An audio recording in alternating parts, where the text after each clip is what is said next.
know when your testosterone is just a little bit low. Santa's little helper was a racing dog? Can it wait for a sour ball? Bitter on the outside and not very satisfying. Every Simpsons character you love has a story, and their pasts are far more fascinating than you think. Behind the humor and chaos of Springfield lies a web of unforgettable moments. Like Moe's biggest heartbreak, why did Lisa almost leave Springfield forever? And Maggie's surprising first word. I hope you never say a word. Daddy.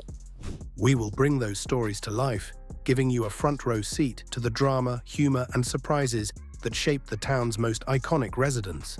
Prepare to laugh, gasp, and see Springfield like never before as we uncover what happened to every Simpsons character in the past. And where better to begin than with a character who is the cornerstone of Springfield's chaos and comedy? Homer Simpson. No! No! No! No! The bumbling yet lovable patriarch of the Simpson family has been a cornerstone of The Simpsons since its debut. He is known for his love of donuts, beer, and his catchphrase, dough. Homer's past is filled with hilariously bizarre moments. He's held countless jobs, from nuclear safety inspector to astronaut, often bungling his way into and out of trouble. You monster! Yeah! In flashback episodes, Homer's youth revealed his struggles with school and his romance with Marge, whom he pursued despite obstacles. He's faced numerous misadventures, including failed entrepreneurial ventures, like running a snowplow business, and wild antics, such as accidentally becoming Mr. Burns' prank-happy assistant. Despite his flaws, Homer's past shows moments of unexpected brilliance, such as composing a hit song with his barbershop quartet, the B Sharps. But what about the woman who kept Homer grounded through all his escapades? Marge's story is every bit as compelling. Marge Simpson. She is the unwavering matriarch of the chaotic Simpson family, known for her towering blue hair and strong principles. We have to warn that poor woman, she's in danger. But her story in Springfield's wild escapades shows that she's much more than just a housewife. As a teenager, Marge was an excellent student, excelling in academics and winning over her peers with her kindness. Her relationship with Homer began in high school, and despite his many flaws, she chose love over practicality. In flashbacks, it's revealed that Marge faced significant challenges, such as dealing with Homer's immaturity and financial instability, yet she remained steadfast. Marge's character development comes to life through important events in her life. Lisa, you can't do this. We're counting on you. Well, you know, Marge, I didn't go to college. Like overcoming a severe gambling addiction at Mr. Burns' casino, taking on the role of Officer Simpson in Springfield's police department, working as a fitness instructor at Springfield's Shapes Gym, showcasing her entrepreneurial spirit, and running an ambitious mayoral campaign against Diamond Joe Quimby, demonstrating her growing political awareness. With each career change and personal obstacle, Marge emerges stronger, wiser, and refreshingly authentic. From Marge's remarkable journey, we shift focus to the Simpson family's resident troublemaker, Bart Simpson. From prank calls to saving Springfield from disaster, Bart Simpson's wild journey is one for the ages. Known as the troublemaker of Springfield, he made his way through childhood with a wide range of pranks and adventures. No! No, why did I... No! His famous phone calls to Moe's Tavern became a cultural phenomenon, and his skateboarding adventures left a lasting impact on Springfield's sidewalks. Beneath the mischievousness is a complex character who faces academic challenges. As shown in the touching episode, Bart Gets an F. His struggle to pass the 4th grade revealed a sensitive side hidden beneath his rebellious front. Bart's romantic interests added another dimension to his character growth, from his first crush on Laura Powers to his complicated relationship with Jessica Lovejoy. His brief role as a Radioactive Man movie star and his accidental discovery of Comet Bart demonstrated his talent for finding himself in extraordinary situations. And what happens to me if it's my fault? You'll have to attend a 1-hour parenting class. From Bart's rebellious antics to Lisa's intellectual triumphs, the Simpson siblings couldn't be more different. Lisa Simpson. Oh, Oh, those are all things I'd like to be when I grow up and leave Springfield. In a family full of chaos, Lisa's quest for greatness makes her truly remarkable. Lisa Simpson is the smartest student at Springfield Elementary. She plays the saxophone and fights for social justice causes with great enthusiasm. Throughout the series, we see this talented 8-year-old character grow and evolve as she battles the difficulties of being unique while also advocating for environmental issues. Since she was a baby, Lisa has displayed intellectual independence, from changing her own diapers to solving mathematical solutions when she was only an infant. Her love for learning has taken her on many exciting adventures, from uncovering Mr. Burns's illegal activities harming the environment to inventing a machine that defies the laws of physics for a science competition. Lisa's musical abilities are showcased in her jazz performances, especially during her unforgettable duet with Bleeding Gums Murphy. Beneath her academic success lies a heartfelt struggle to be accepted. Whether it's launching an alternative movement to Girl Scouts or advocating for animal rights in the school cafeteria, Lisa's strong beliefs often alienate her from other kids. It's never been more past my bedtime. Her dynamic with her family adds another layer of complexity as she tries to be the voice of reason in a household that doesn't always comprehend her passionate endeavors. Maggie Simpson. From Lisa's academic achievements to Maggie's silent triumphs, the Simpson sisters never cease to amaze. Beneath her pacifier-sucking silence, It has caffeine in it! Well, I guess that'll make things more interesting for you now, won't it? lies one of Springfield's most intriguing characters. Despite never uttering a word, Maggie Simpson's actions speak volumes throughout the series. Her most notorious moment remains shooting Mr. Burns in Who Shot Mr. Burns? Part 2, proving that even the smallest Simpson packs quite a punch. I think you'd better drop it.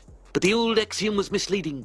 Taking the candy proved exceedingly difficult. This seemingly innocent baby demonstrates remarkable intelligence and survival skills.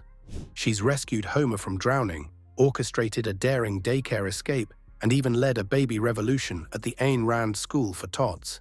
Her adventures reveal surprising depths, from conducting a symphony with her pacifier to single-handedly taking down Springfield's toughest mobsters. Maggie's silent presence creates unique family dynamics. Her blank stares often serve as mirrors, reflecting the foolery of adult situations, while her rare moments of emotional expression carry significant weight. Through various story arcs, she's shown to possess both Simpson's mischief and surprising wisdom, making her far more than just the baby of the family. While Maggie's silent adventures unfold, another Simpson elder carries tales of the past that are anything but quiet. Grandpa Simpson. Fine, I'll talk, but only at the home, with a nurse call button nearby. Was Grandpa really a war hero, or is he just Springfield's most entertaining exaggerator? Abraham Grandpa Simpson's stories are a mix of exaggerated memories and wild adventures that tell the history of Springfield. As the elderly head of the Simpson family, he spends his retirement years alternating between sleeping at inappropriate times and entertaining anyone who will listen with tales from his vibrant past. Many of Grandpa's most memorable stories come from his experiences in World War II. He often claims to have invented the flying hellfish, or even confronted Hitler over a pair of shoes. Grandpa lives at the Springfield Retirement Castle, where he may be away from his family, but that doesn't stop him from making news. He once led a rebellion of senior citizens against mistreatment, fell in love with a fellow resident who turned out to be Mr. Burns' mother, and briefly worked as a greeter at Sprawl Mart before being fired for scaring customers with stories of impending doom.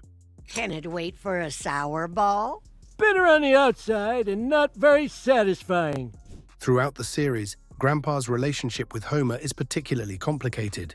He often forgets his son's name and seems generally uninterested in him. However, there are moments when genuine affection shines through, like when he sells his house to pay for Homer's anti-baldness treatment or gives up his chance at youth in Simpson and Delilah. If Grandpa's life is a history book, then the next character's life is a romance novel, full of twists, turns, and unexpected chapters. Selma Bouvier.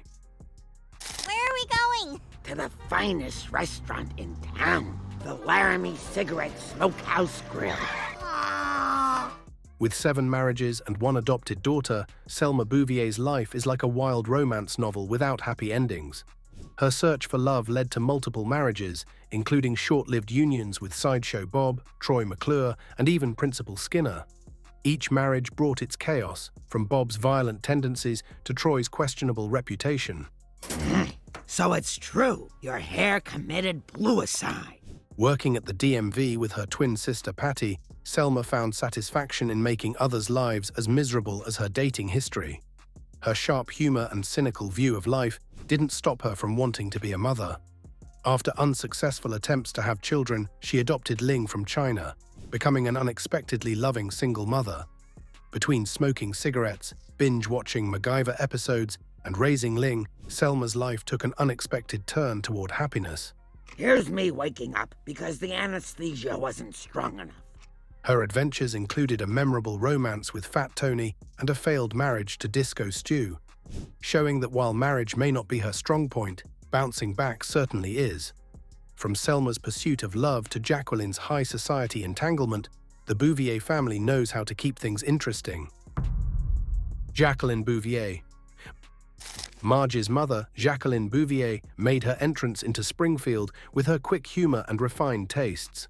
Her most significant storyline centers around her passionate love affair with Mr. Burns, the richest resident of Springfield. Dear, if you look in your champagne, I think you'll find a little surprise. Their romance ignited during an unexpected meeting at the Springfield Opera House, leading to a series of extravagant outings that left Marge worried about her mother's well-being. Honey, are you sure you want to be Mrs. Montgomery Burns? Wouldn't you rather be Mrs. Abraham J. Simpson? The love story took a dramatic twist when Mr. Burns popped the question, only for Jacqueline to abandon him on their wedding day. She saw through his facade a self-centered man incapable of providing the emotional connection she craved. This choice had a profound effect on Marge's view of relationships and strengthened her dedication to emotional honesty over material wealth. Just as Jacqueline's choices shaped Marge's view on relationships, the next character's actions left a lasting legacy of courage and justice in the Simpson family tree. Eliza Simpson. Discovered through Lisa's genealogical research, Eliza Simpson is a fascinating figure in the Simpson family tree. She was a brave abolitionist who played a crucial role in the Underground Railroad from her family's farmhouse in Springfield during the 1860s. Her incredible story is revealed in the episode The Color Yellow, where Lisa finds Eliza's diary describing her heroic efforts to assist Colonel Burns's slave, Virgil, in escaping to freedom. Dearest Diary, today I am the happiest girl in Springfield. Young Eliza challenged societal expectations and went against her father's wishes, putting everything on the line to combat slavery. Her actions parallel Lisa's present-day activism, creating a strong bond between generations. Read a little more, honey. Saturday, April 14th, 1860. Through Eliza's documented experiences, we discover that she concealed escaped slaves as family members and employed quilts with hidden messages to direct them towards safety. Krusty the Clown. Just as Eliza Simpson defied societal expectations for justice, Krusty the Clown challenged his family's traditions for his dream of making people laugh. Behind the makeup and clown nose is a complicated story of struggles in show business and family issues. Circus cheers are the greatest cheers in the world! Originally named Herschel Krustofsky, Krusty went against his father's wishes, who was a rabbi, to become a comedian, a choice that resulted in a long separation from his family. In his early days, he went from being a street performer to becoming a popular figure on local television. But this success came at a great personal sacrifice. Krusty's empire expanded to include the Krusty Burger fast food chain, numerous merchandise deals, and even a short-lived talk show. Throughout his career, he faced several controversies such as tax evasion, faking his own death, and multiple cancellations of his shows. Give me a sign. Let me know my world isn't over. Despite these challenges, Krusty's bond with Bart Simpson turned out to be unexpectedly healing, allowing him to reconnect with his Jewish roots and eventually make amends with his father in the heartfelt episode, Like Father, Like Clown. Barney Gumble.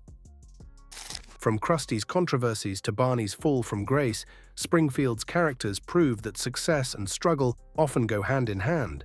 Barney's story in The Simpsons is a mix of funny and sad moments.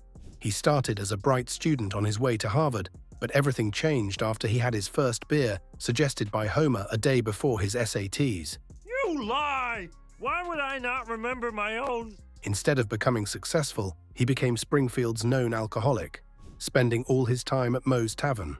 One of the most impressive changes in Barney's life happened when he got sober. He turned his life around and became a skilled helicopter pilot and talented filmmaker.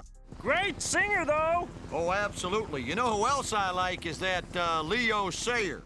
His documentary about alcoholism, Pocahontas, even won an award at a film festival. But despite his achievements, he couldn't escape the familiar patterns of Springfield and ended up falling back into his old habits. Throughout all his ups and downs, Barney's friendship with Homer remained strong. They've been through so much together, starting from high school when they tried to form a barbershop quartet called the B-Sharps. As Barney's highs and lows reveal the complexity of his character, another Springfield icon hides surprising layers beneath his gruff exterior. Groundskeeper Willie. Behind the kilt and gruff voice is a hero who's saved Springfield Elementary more times than you'd expect. Willie, the groundskeeper at Springfield Elementary School, has an interesting backstory that adds depth to his character. Originally from North Kilttown, Scotland, he made the switch from herding sheep to maintaining the school grounds. While Willie may come across as rough around the edges, there's more to him than meets the eye. Brothers and sisters are natural enemies, like Englishmen and Scots. One of the defining aspects of Willie's character is his ongoing feud with Principal Skinner. This rivalry stems from constant budget cuts and challenging working conditions that Willie faces as the groundskeeper. Their clashes often result in memorable confrontations, such as the infamous "Grease Me Up, Woman" incident. Beneath his tough exterior lies a hero who has performed incredible acts of bravery. Throughout the series, Willie has rescued students from burning buildings, fought off wolves using only his bare hands, and made selfless sacrifices in various Treehouse of Horror episodes. While Willie's selfless heroics often go unnoticed, another Springfield figure thrives by staying firmly in the spotlight. Quimby.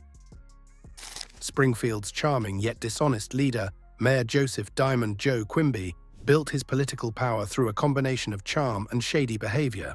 He started his career as a young politician from a well-known political family, quickly rising to power with questionable campaign promises and secret deals. The man who put the star in Star Wars, a real burr on the Darth Vader saddle, Luke Skywalker himself.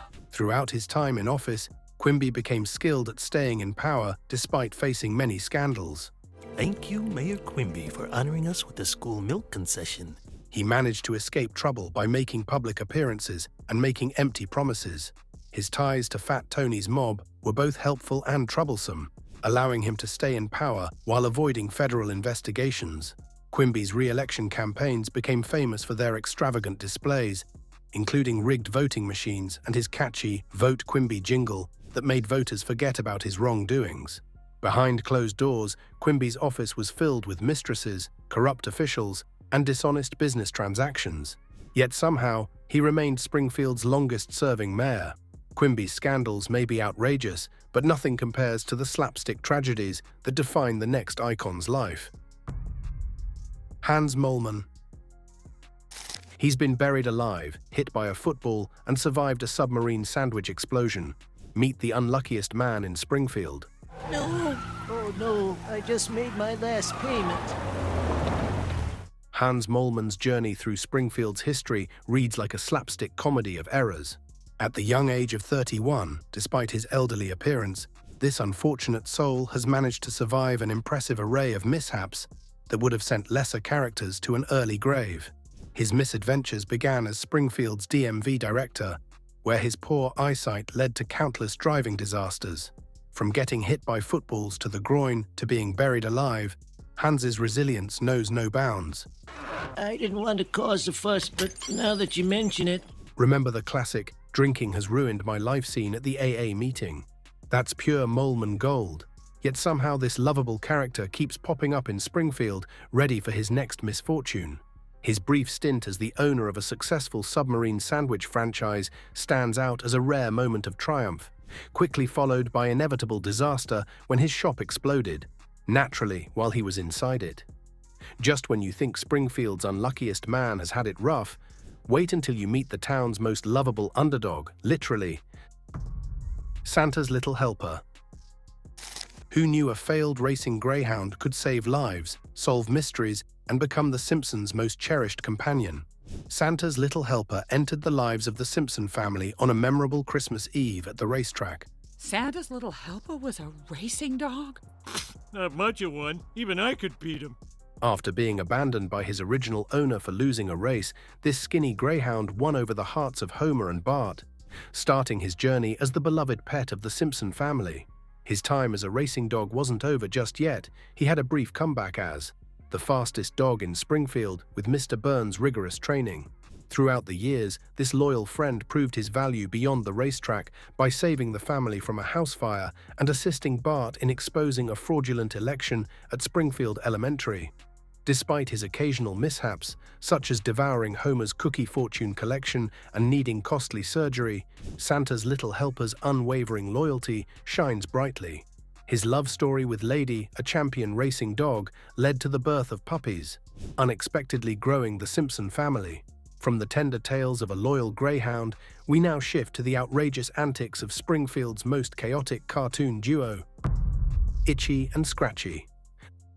The Simpsons show-within-a-show duo Itchy and Scratchy emerged as a brilliant satirical take on cartoon violence. Hilarious. Turn it up! Hey, kids! It's time for Itchy and Scratchy! This murderous mouse and unfortunate cat pair first appeared on the Krusty the Clown show as a parody of Tom and Jerry, pushing the boundaries of animated violence to absurd extremes. Through the years, these characters starred in various incarnations, including the controversial Itchy and Scratchy and Poochie show, where network executives attempted to modernize the series with a hip new character. The show's production company, I&S Studios, faced numerous creative shifts, from Roger Myers Sr.'s original cartoons to his son's more extreme interpretations.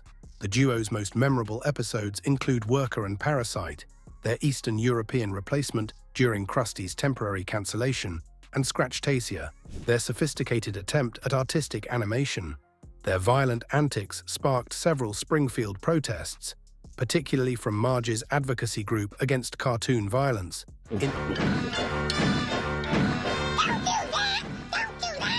Inadvertently leading to some of the show's most pointed commentary on censorship and media influence. As Itchy and Scratchy battled on screen, old Gil was fighting losing battles in the real world. Gil Gunderson. Every sale collapses, every job slips away, but Gil Gunderson never loses hope. Can he finally turn things around? Old Gil is Springfield's lovable yet perpetually unlucky salesman. He's a walking embodiment of desperation, often appearing in disheveled suits, trying to peddle anything from real estate to cars. Gil's backstory is a tragicomic spiral.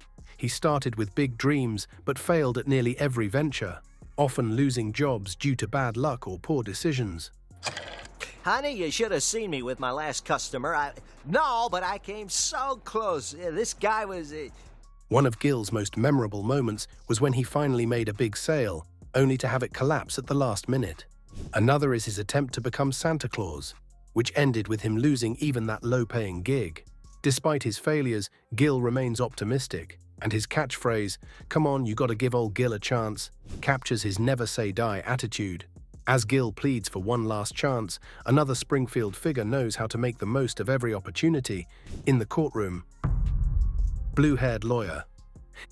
This is Springfield's go-to legal shark, representing the town's wealthiest and most unscrupulous citizens, including Mr. Burns. With his nasal voice, sharp suits, and cold demeanor, he exudes professionalism and cunning. While his backstory remains largely a mystery, his role as a legal mastermind is well established. My client's film predates all of those things, Your Honor. Oh, yes! I've forgotten! One standout moment came during his courtroom battle with Lionel Hutz, where he systematically dismantled Hutz's flimsy arguments. Another memorable episode revealed his ruthless tactics when representing Krusty the Clown, showcasing his ability to twist the law in his client's favor. What do you mean there's a legal issue with my trap door? And as you explained, please take 2 steps back. His deadpan delivery and knack for legal jargon make him a fan favorite. Springfield's legal genius knows the rules, but the next figure plays by his own. Buckle up for his larger-than-life escapades. Rich Texan. He's loud, proud, and never backs down. The Rich Texan is the kind of character who turns Springfield upside down in style. With his cowboy hat, loud voice, and wild antics, he is the quintessential caricature of Southern wealth. He's often seen firing pistols in celebration, flaunting his riches, and engaging in outrageous business ventures. I'm obsessive-compulsive. Yeehaw! 1, 2, 3, 4. Yeehaw! While his backstory is never fully explored, his persona screams oil tycoon, complete with a larger-than-life personality. One of his most memorable moments was when he bought and dismantled Springfield Elementary just because he could. Another time, he participated in a high-stakes poker game against Mr. Burns, showcasing his competitive nature. He's threatening our ill-gotten gains. Despite his arrogance, there's a humorous charm to his over-the-top behavior. As the Rich Texan brings Springfield to its knees with wealth, another figure attempts to do the same, but with extraterrestrial schemes. Kodos. He is one half of the alien duo alongside Kang, and is one of the most recurring non-human characters in The Simpsons. Oh my god, space aliens, don't eat me! Together, they represent Springfield's zany take on extraterrestrial life, often appearing in the Treehouse of Horror episodes. Hailing from the Rigel 7 galaxy, Kodos and Kang are infamous for their failed schemes to conquer Earth. My name is Kang, and this is my sister, Kodos. One of Kodos' standout moments was when they impersonated Bill Clinton and Bob Dole during a presidential election, hilariously skewering American politics. Politics of failure have failed. We need to make them work again. Another iconic appearance was their attempt to enslave humanity, which fell apart due to their inability to understand Earth's customs. While Kodos and Kang fumble with Earth's customs, the next character knows Springfield inside out, running things the old-fashioned way. With Fat Tony by his side, Louie. He is one of Fat Tony's loyal henchmen and is a fixture in Springfield's criminal underworld. This is the first time I've come to church when it's not part of a big montage of my enemies being wet. Often seen with his partner Legs, Louie is known for his thick New York accent, dark humor, and unwavering loyalty to the Springfield Mafia. Louie, how about some ominous music? It will make our drive to the body dumpery most cinematic. Louie's backstory is hinted at in various episodes, portraying him as someone who grew up in a rough neighborhood before becoming a trusted member of Fat Tony's crew. One unforgettable scene features Louie helping execute a mob hit, complete with a humorous twist when the victim turns out to be alive. Another notable moment is his interactions with Bart Simpson, where his surprisingly kind side occasionally peeks through.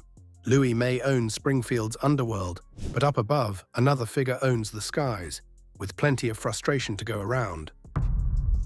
Arnie Pye. Springfield's often disgruntled helicopter news reporter adds a layer of chaotic humor to The Simpsons. Kent, this city has exploded in a fireball of pent-up rage! I think what the viewers want to know, Arnie, is... Known for his short temper and rivalry with anchorman Kent Brockman, Arnie's reporting is filled with sarcasm and frustration. I can't forget his live coverage of Springfield disasters, where he's frequently caught in the middle of chaos. In one episode, his helicopter crashes mid-broadcast, yet he continues narrating the ordeal with his trademark irritation.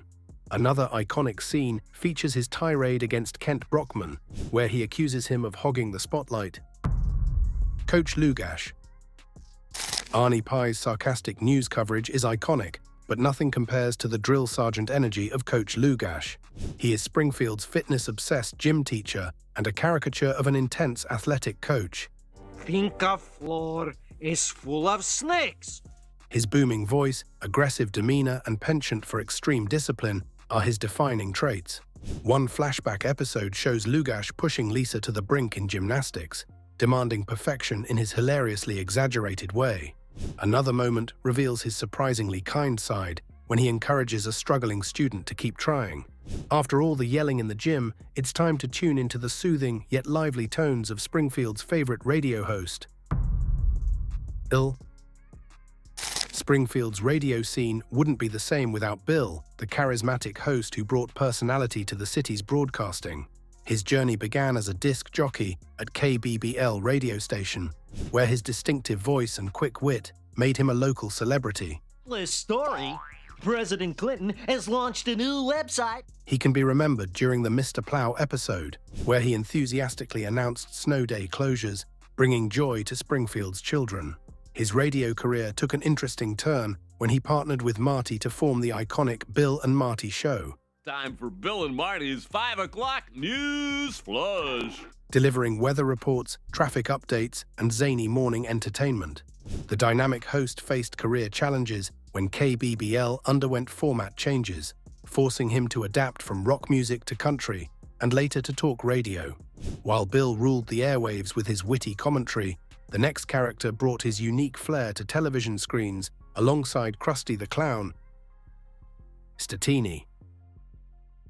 Krusty's sophisticated cigar-smoking chimpanzee sidekick brings an air of refined chaos to The Simpsons.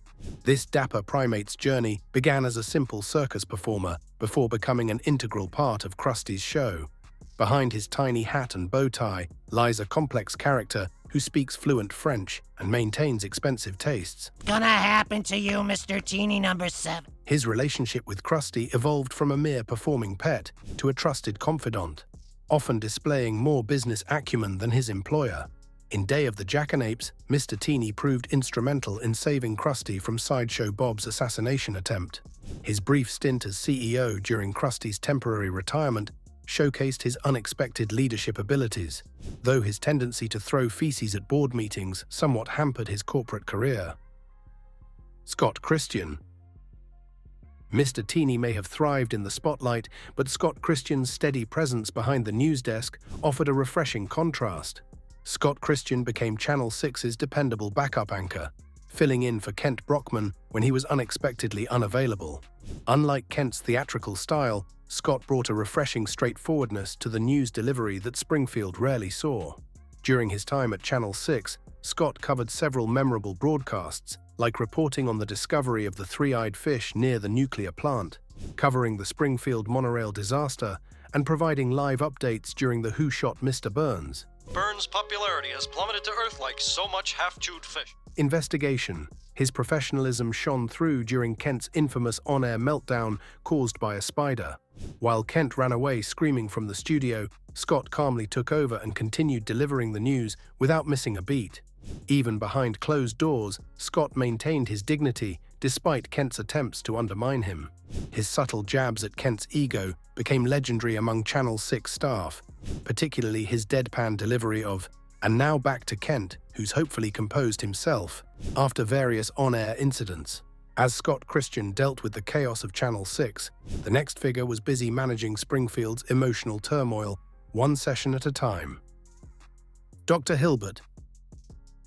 His journey through Springfield's mental health scene is filled with intriguing professional encounters.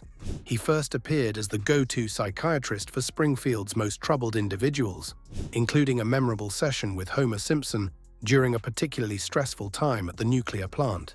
Throughout the series, Dr. Hilbert's list of patients expanded to include prominent Springfield residents. Oh, and your testosterone is just a little bit low. He helped Mr. Burns confront his childhood trauma, guided Ned Flanders through his grief after Maud's passing, and provided crucial support to Lisa during her moments of existential crisis.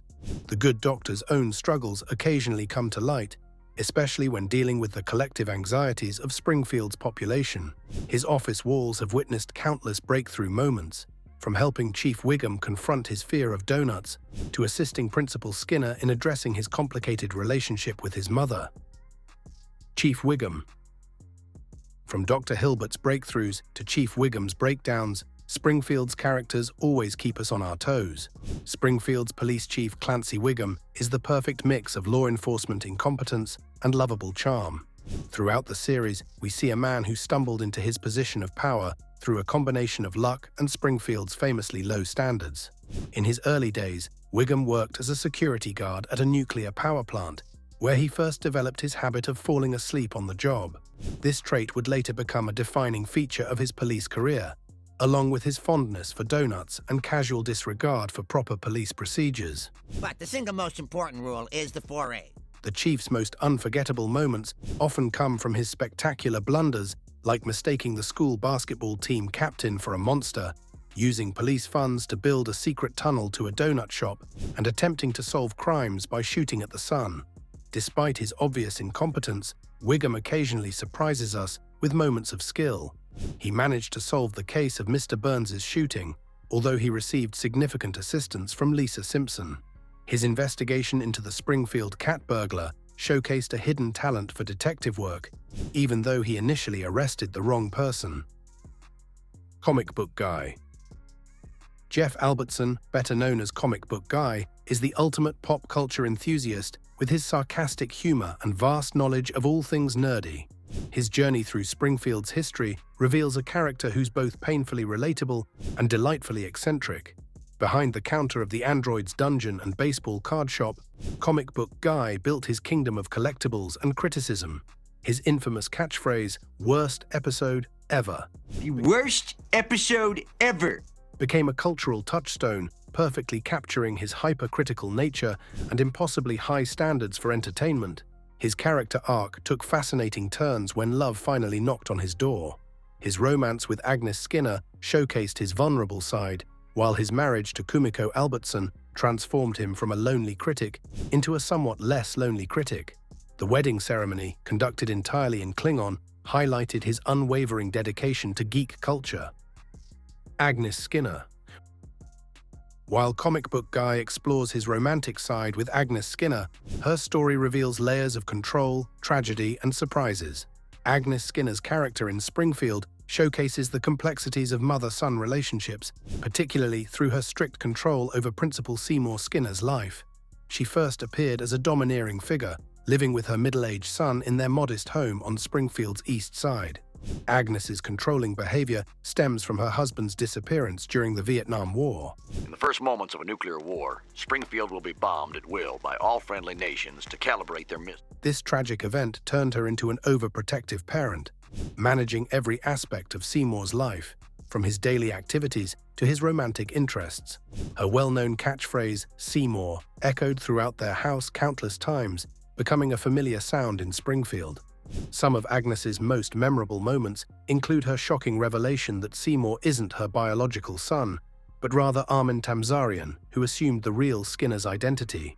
Her brief romance with Comic Book Guy, which sent shockwaves through Springfield, and her stint as a crossing guard resulted in multiple traffic accidents.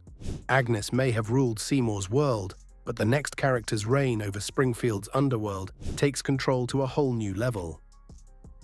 Fat Tony. Springfield's most notorious mobster, Marion Anthony, Fat Tony D'Amico, brings a deliciously dark humor to the criminal underworld. His presence in Springfield's shady corners dates back to the show's early seasons, where he established himself as the city's preeminent crime boss, with a penchant for dramatic flair and oddly poetic dialogue. The post-show, they say it happens in the autumn years. Fat Tony's criminal empire spans an impressive array of ventures, from running the legitimate businessman's social club, selling counterfeit jeans out of his car trunk, operating a rat milk factory, and managing illegal fireworks distribution. The mob boss's sophisticated demeanor creates a brilliant contrast with his brutal methods. His memorable quotes often mix refined vocabulary with threats of violence. "I don't get mad, I get stabby," remains a fan-favorite line that perfectly encapsulates his character. "Get mad, I get stabby." Through various episodes, we've witnessed Fat Tony's influence grow from a small-time criminal to Springfield's undisputed crime lord. His presence has become so integral to the town that even legitimate businesses seek his protection. Thanks for watching. See you in the next one.